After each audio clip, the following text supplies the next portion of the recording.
नमस्कार, आप देख रहे हैं जनतंत्र टीवी और मैं हूं आपके साथ मोनिका गुप्ता। हरियाणा में कोरोना से निपटने के लिए सरकार का क्या है एक्शन प्लान और क्या है सरकार की तैयारी, इस पर विस्तार से लेंगे जानकारी। हमारे साथ इसके लिए आज हरियाणा सरकार के कैबिनेट मंत्री रणजीत चौटाला जुड़े हैं। सर, आपका बहुत बहुत स्वागत है जनतंत्र टीवी पर। तो वही हमारे साथ पंजाब, हरियाणा और हिमाचल के एडिटर आशीष अग्रवाल भी जुड़े हैं। तो आज चर्चा करेंगे और जानेंगे किस तरीके से क्या कुछ तैयारियां हैं यहाँ पर हरियाणा में स्वास्थ्य को लेकर और लोगों की जिंदगियों को बचाने के लिए किस तरीके से सरकार है प्रयासरत। तो रणजीत सिंह जी, सबसे पहले मैं आपसे ये जानना चाहूंगी कि किस तरीके का सरकार का एक्शन प्लान है हरियाणा में कोरोना से निपटने के लिए, सरल शब्दों में आंसर। जी नमस्कार मैडम। ऐसा है कि मैडम हरियाणा में बहुत बढ़िया तरीके से हमने सारा किया है। हालांकि पिछले कोविड से अब के वाला कुछ अलग तरीके का है जो एकदम बहुत तेजी से स्प्रेड हुआ है और किसी को भी अंदाजा नहीं था कि इतना होगा। जैसे महाराष्ट्र, गुजरात, बिहार, दिल्ली हम जब देख रहे हैं तो क्योंकि हम एनसीआर में तो कुदरती बात है कि इसका दिल्ली का इफेक्ट हमारे पे जरूर पड़ेगा। हरियाणा तीन तरफ दिल्ली के, और हमारे सीएम साहब ने शुरू में आते ही से उन्होंने पूरे डिस्ट्रिक्ट विजिट करे, रोज 5-5 जिले विजिट करे। उनके जाने से प्रशासन पे एकदम जरा सख्ती से आया। हमने अब जाके लॉकडाउन करा। अब थोड़ा सा समझता है कि 5 दिन पहले कर देते तो और ज्यादा अच्छा था। लॉकडाउन करने का ये फर्क पड़ा है कि हमारे 15,000 केसेस थे वो आज 10,000 में आगे हमारे कम होते जा रहे हैं जो रोज के केसेस थे। और अब हर जगह हमें ऑक्सीजन की प्रॉब्लम नहीं है। पहले 2-3 दिन तो ऑक्सीजन की दिक्कत थी, पर अब ऐसा नहीं है। हर जगह हमारे पे सफिशिएंट है। और गांव में सबसे बढ़िया जो हमने करा है कि गांव के अंदर सब जगह किट्स बना के, जिसमें डॉक्टर से प्रेस्क्राइब मेडिसिन है कि कौन सी मॉर्निंग इवनिंग कैसे लेनी है, वो बना के मैं अपने जिले की बता रहा हूँ। जब मैं सिरसा, फतेहाबाद 2 जिलों का मैं देख रहा हूँ। सिरसा में हमने 15,000 पैकेट ऑलरेडी दे दिए। हमारे 300 गांव की संख्या। आप ये समझे कि हम हर गांव में 50-50 लोग चले गए। 8,000 कल हमारे मॉर्निंग जा रहे हैं, कल शाम तक वो डिस्ट्रीब्यूट हो जाएंगे। हमने कोई 400 हमारे आरएमपी हैं गांव में, उनको बुलाया। उन्हें बुला के हमने, क्योंकि डॉक्टर की थोड़ी सी शॉर्टेज है। सब यहाँ सब जितने नर्सिंग होम है हमारे 50 से ऊपर हॉस्पिटल हैं, private nursing home, civil hospital, उनमें सब में जो डॉक्टर हैं, थोड़ा सा आवाज डिस्टर्ब हो रही है जी। तो जो डॉक्टर्स हैं वो सब जगह उन्हें कर रहे हैं। बाकी गांव में हमने देखे कि उन्हें बना दिए। गांव में जो हमारे स्कूल्स हैं उन्हें हमने आइसोलेशन सेंटर बना दिया।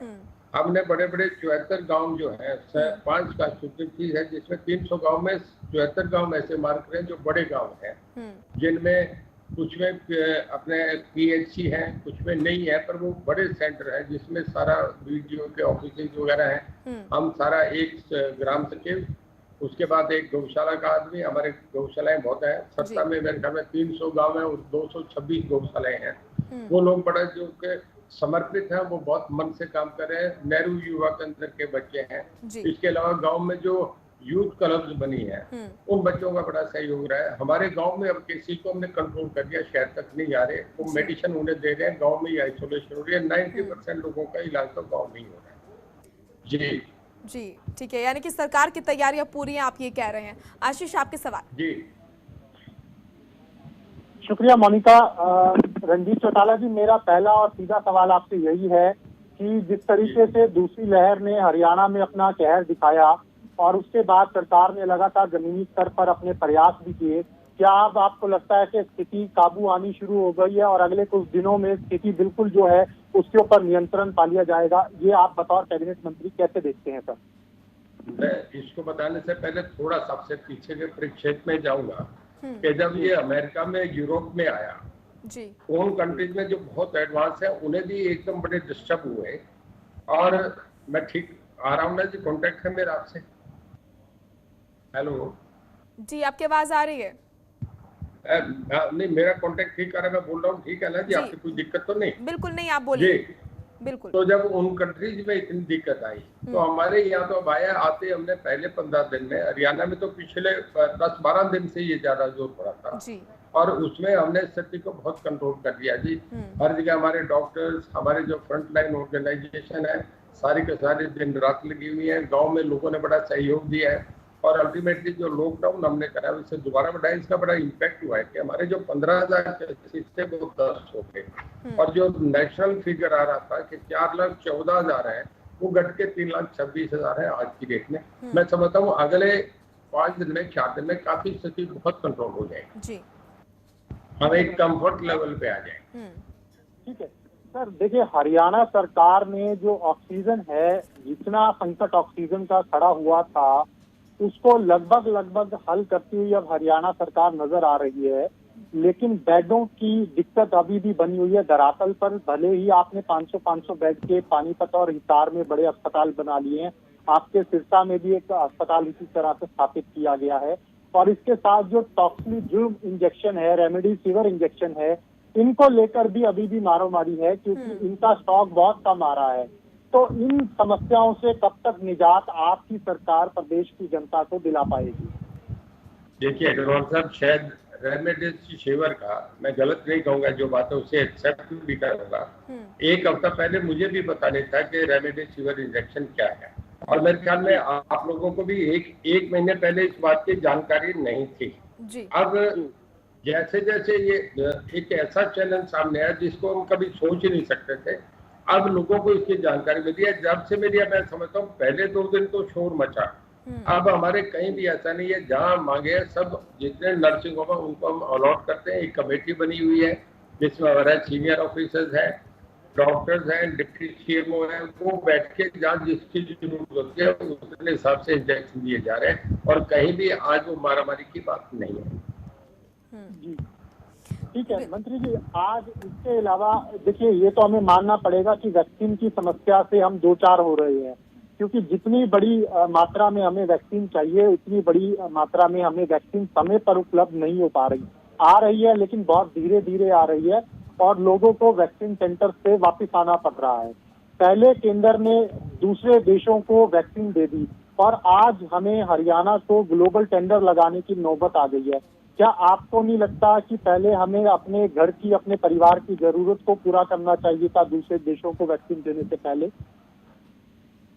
देखिए अग्रवाल साहब, मैं आपसे बताऊं, ये एक ऐसा इशू है जिसमें पहले मीडिया भी क्लियर नहीं था। बहुत वैक्सीन बन रही थी, कोई कहता है फाइजर बढ़िया है, कोई कहता है अमेरिकन बढ़िया है, कोई कहता है इंडिया की बढ़िया है,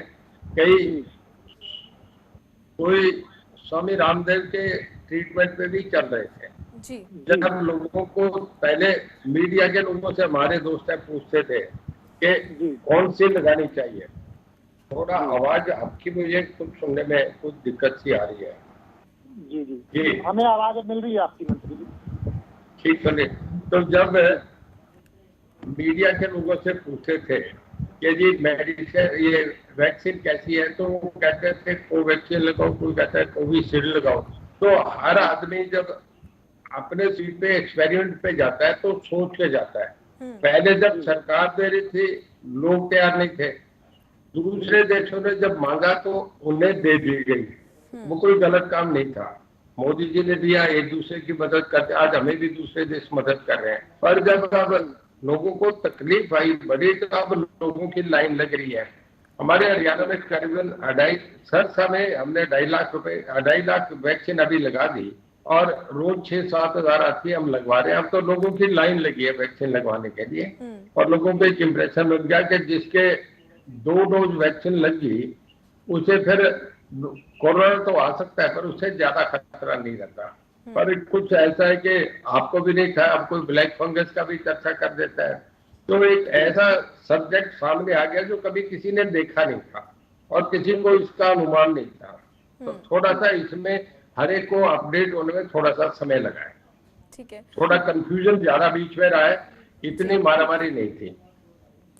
जी मेरा भी आपसे एक सवाल है जी, एक चौटाला साहब जी जी आशीष, एक सवाल मेरा भी है कि गांव में जिस तरीके की स्थिति है, लगातार कोरोना की जो रफ्तार है वो तेज हो रही है गांव में। अगर हम शहरों की बात करें तो बहुत सारे संसाधन हमारे पास है, अच्छे अच्छे हॉस्पिटल हमारे पास है। गांव की जनता के लिए किस तरह का क्या एक्शन प्लान है? गांव में जो संक्रमण फैल रहा है उसको रोकने के लिए किस तरह की तैयारी है सरकार की और क्या कर रही है सरकार? देखिए मैडम, मैं आपसे बता रहा हूँ, मैं पिछले 15 दिन से सिरसा, फतेहाबाद 2 जिलों में मेरी ड्यूटी लगी है। मैं इसको छोड़ के कहीं बाहर नहीं गया। हाँ। बाकी हरियाणा का तो आप जो टीवी पे जो नजर आता है वो हम सुन लेते हैं, पर हमारे जिले में हमने अब तक 15,000 पैकेट जो आपका किट्स जो हमने बनाई थी वो डिस्ट्रीब्यूट कर दी। गवर्नमेंट से जो 5,000 की किट आनी है वो अभी आनी 8,000 अभी मैं मीटिंग खत्म करके आया हूँ, जिसमें हमारे डीसी, एसपी और हमारे सीएमओ, एसडीएम सब थे। उसमें भी आज 8,000 पैकेट हम पे तैयार है, जो कल मॉर्निंग तक लोगों के 11 बजे तक बट जाएंगे। और मैं नहीं समझता कि सिरसा जिले में 23,000 केसेज, हमने गांव में लोगों को कराया कि वही उन्हें अगर किसी को केस हुआ है तो स्कूल बड़े अच्छे बने हुए हैं, बहुत बढ़िया स्कूल है हरियाणा के, जिनमें सारे इलेक्ट्रिसिटी फिटेड है, हर एक में खिड़कियां दरवाजे हैं, वही बच्चे वो रहे।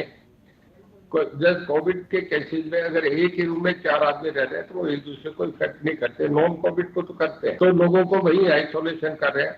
हमारे बीडीओ, हमारे पंचायत ऑफिसर, हमारे टीचर सब बराबर ड्यूटी में लगे हैं, हमारे पावर मिनिस्ट्री के लोग भी सब जितने हैं वो सारे के सारे, और आंगनबाड़ी के वर्कर सब लोगों को समझाने करने में और उन वक्त हर वक्त 24 घंटे उनके साथ खड़े होकर काम कर रहे हैं।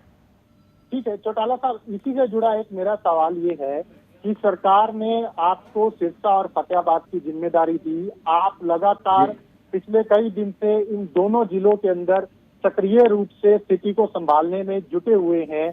आपने कई प्राइवेट अस्पतालों का औचक निरीक्षण किया, जो अस्पताल ज्यादा पैसे वसूल रहे थे उनके खिलाफ कार्रवाई के भी आपने आदेश दिए, लेकिन बावजूद इसके कई अस्पतालों में स्थिति ये सामने आई कि अगले ही दिन आपके दौरे के बाद वहां पर मरीजों को समय पर उपचार नहीं मिल पाया, संसाधन नहीं मिल पाए, एक मरीज की सिरसा जिले में मौत भी हुई। और दूसरी तरफ जो कांग्रेस के लोग हैं वो ये कह रहे हैं कि दवाओं की कमी है, अधिकारी उनका फोन नहीं उठाते और ऐसे में उनको धरना देना पड़ा। हालांकि हमने इसके ऊपर बहस भी की कि क्या जरूरत आन पड़ी कि हम धरना दे रहे हैं ऐसी त्रासदी में। आप इसको कैसे देखते हैं बतौर मंत्री? क्या कांग्रेस को वाकई में सिरसा में धरना देने की जरूरत थी? क्या संसाधन इतनी कम मात्रा में आपके पास सिरसा और फतेहाबाद जिले में है कि उनकी जो जरूरत है वो पूरी नहीं हो पा रही? इसको आप कैसे देखते हैं सर? अग्रवाल साहब, एक बात आपसे कहूँ, जहाँ तक एडमिनिस्ट्रेशन की बात है, हमारी फैमिली का नाम है कि एडमिनिस्ट्रेटर हमसे बढ़िया कोई नहीं हो सकता। अगर हम किसी को कह दें, मैं मेरे अपने डिपार्टमेंट में कहता हूँ, एक बार मैसेज देने के बाद मुझे कभी किसी डिपार्टमेंट के अधिकारी को दोबारा कहना नहीं पड़ता, उसी को करके अपडेट करते हैं, मुझे शाम को बताते हैं कि कर दिया। जहां तक आप हॉस्पिटल विजिट करने की बात कर रहे हैं, शायद मैं ही पहला मिनिस्टर होऊंगा जिसने एक एक दिन में 6 हॉस्पिटल विजिट करे। मैं पेशेंट्स में जाके कहा, मैं इस बात का भी डर नहीं था कि कोरोना आएगा, कोई डर है, और हर जगह हमने रेट फिक्स कर दिया। हमारे सारे ऑफिसर्स ने साथ बैठ के बहुत मदद करी। हमने जो दवाइयों के रेट तय कर दिए, बेड के रेट तय कर दिए, रूम के तय कर दिए, विद ऑक्सीजन सिलेंडर लग के जो होगा उसका रूम तय कर दिया। मेडिकल स्टोर पे हमने डिस्प्ले कर दिया कि ये दवाइयों के ये रेट होंगे, इससे ज्यादा नहीं लगेंगे। हर एक के लिए कंपल्सरी बना दिया। ये भी कह दिया कि जो इससे ज्यादा करेगा उस पर इमीडिएट एक्शन होगा। मैंने 2 ऐसे मेडिकल स्टोर इमीडिएट सील भी करवा दिए थे। ऐसा नहीं है कि हमने कहीं कर दिया। कांग्रेस धरने की बात कर, मैं मेरी बात कंप्लीट कर लूं। कांग्रेस धरने की बात करे, कुछ करे, उनका फंडामेंटल अधिकार है, पर कुछ मौलिकता नैतिकता भी होती है। आदमी को कुछ चाहिए कि जब देश में ऐसी आपदा हो तो उन्हें साथ होकर काम करके मदद करनी चाहिए। अब सवाल ये नहीं आता कि कांग्रेस को बीजेपी कोई तीसरी पार्टी की बात है। रणजीत जी, आपका मैं रुक करूंगी। जिस तरीके से लगातार आप बता रहे हैं कि प्रदेश सरकार किस तरीके से प्रयासरत है कि हर एक शख्स के पास हर सुविधा उसको मिले, ये बहुत ज़्यादा ज़रूरी है, और इसके लिए आपने बताया कि आपका एक्शन प्लान क्या है। ऐसे में विपक्ष जिस तरीके से लगातार हमलावर रुख अख्तियार किए हुए है, ऐसे में उसके लिए आप क्या कहेंगे? देखिए मैडम, मैं थोड़ा सा आपसे बताना चाहूँगा। पहले तो मैं इसका ये समझूं कि ये कोरोना क्या है।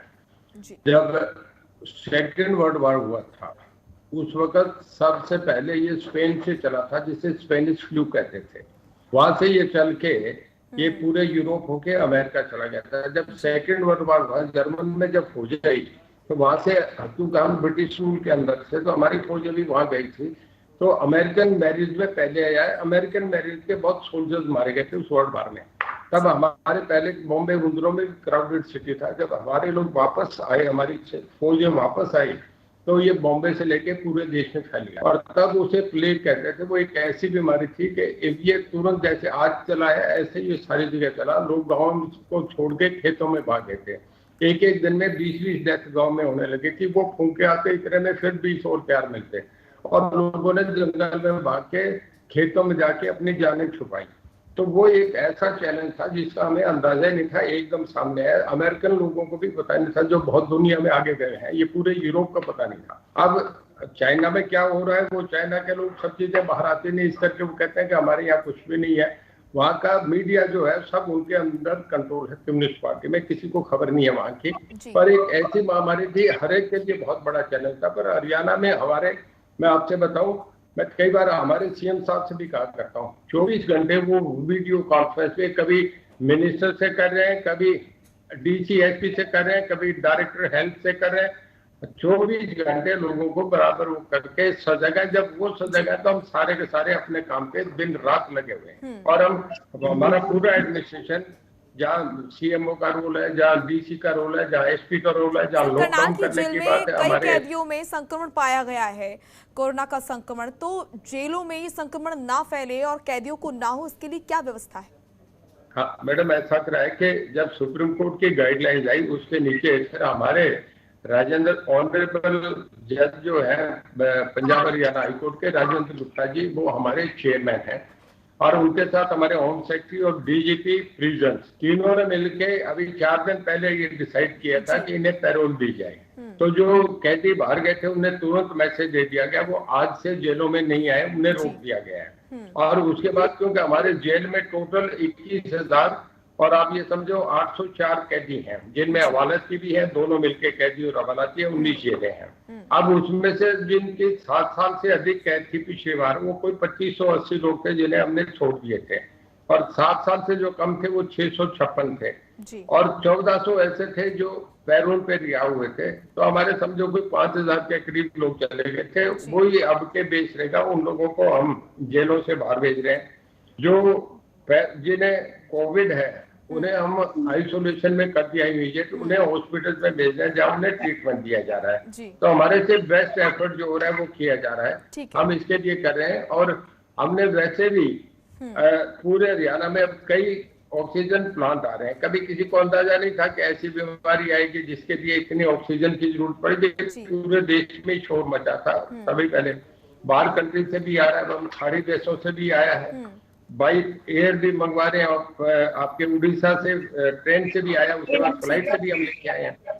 अब कमीशन नए प्लांट्स भी ऑक्सीजन के कमीशन पे गवर्नमेंट ने इमीडिएट सैंक्शन करे। हमारे सिरसा में आप ये समझिए कि आज से 10 दिन बाद 2 प्लांट हमारे प्रोडक्शन में आ जाएंगे, कमीशन हो जाएंगे, गैसेज आपकी ऑक्सीजन मिलनी शुरू हो जाएगी। कल हमारे साहब इनॉग्रेट कर रहे हैं। बिल्कुल आशीष मंत्री जी, लेकिन एक समस्या और आ रही है। जितने भी प्रिजनर्स हैं उनके पास जेलों के अंदर पैन कार्ड, आधार कार्ड या कोई भी तीसरा आइडेंटिटी कार्ड उपलब्ध नहीं है या ना के बराबर है। जबकि जो वैक्सीन लगवाने का सॉफ्टवेयर है उसमें आपको वैक्सीन तभी अलाउ होगी जब आपके पास कोई इस तरह का आईडी कार्ड होगा। तो ऐसे में उनको वैक्सीन लगवाने के लिए बड़ी संख्या जेलों में जो है वो देखने को मिल रही है। क्या इसमें कोई आपकी सरकार बतौर जेल मंत्री आप कोई ऐसा रास्ता निकालेंगे कि इस तरह की दिक्कतें ना आए? क्योंकि ऐसे तो सर एक एक जेल में 1,500 से 2,000 हजार तक बंदी कैदी है, तो उनके लिए बड़ी समस्या हो जाएगी उनका पोर्टल के ऊपर अपलोड करना आई कार्ड। और इसको लेकर क्या रास्ता आप प्लान कर रहे हैं? देखिए, जो आप क्वेश्चन पूछ रहे हैं इसका तो मुझे अंदाजा नहीं था, पर मैं मेरी एक जो जनरल नॉलेज है उससे बता रहा हूँ कि आधार कार्ड के जब भी कोई जेल में कैदी जाता है तो आधार कार्ड तो साथ होता है। अगर आप किसी होटल में रुकते हैं तो भी आपको आधार कार्ड देना पड़ता है। अगर आपने कोई चीज लेनी होती है तो आधार कार्ड तो आज बेसिक फंडामेंटल चीज हो गया। अगर इनकेस मांगा जाए तो आजकल सॉफ्टवेयर पे ऐसा है कि आप शाम तक सब कलेक्ट कर सकते हैं, कोई बहुत बड़ा इश्यू नहीं है। जी ठीक है, ठीक है, ठीक है आशीष, क्योंकि समय का अभाव है आपको रोकना चाहूंगी, माफ कीजिएगा। और रणजीत सिंह जी, आपका भी बहुत बहुत शुक्रिया हमारे साथ जुड़ने के लिए। आशीष, आपका भी बहुत बहुत शुक्रिया। आपने बताया कि किस तरीके से हरियाणा में क्या कुछ है हालात और सरकार, प्रदेश सरकार किस तरीके से प्रयासरत है यहाँ पर कि हर इंसान को, हर शख्स को प्रदेश में अच्छा इलाज मिले, बेहतर इलाज मिले। साथ ही अपनी तैयारियों के बारे में भी बताया। फिलहाल एक छोटे से फिलहाल इस बुलेटिन में इतना ही। जनतंत्र टीवी आप देखते रहिए। नमस्कार। खबरों के निष्पक्ष विश्लेषण के लिए सब्सक्राइब करें Jantantra TV and press the bell icon. Never miss any update.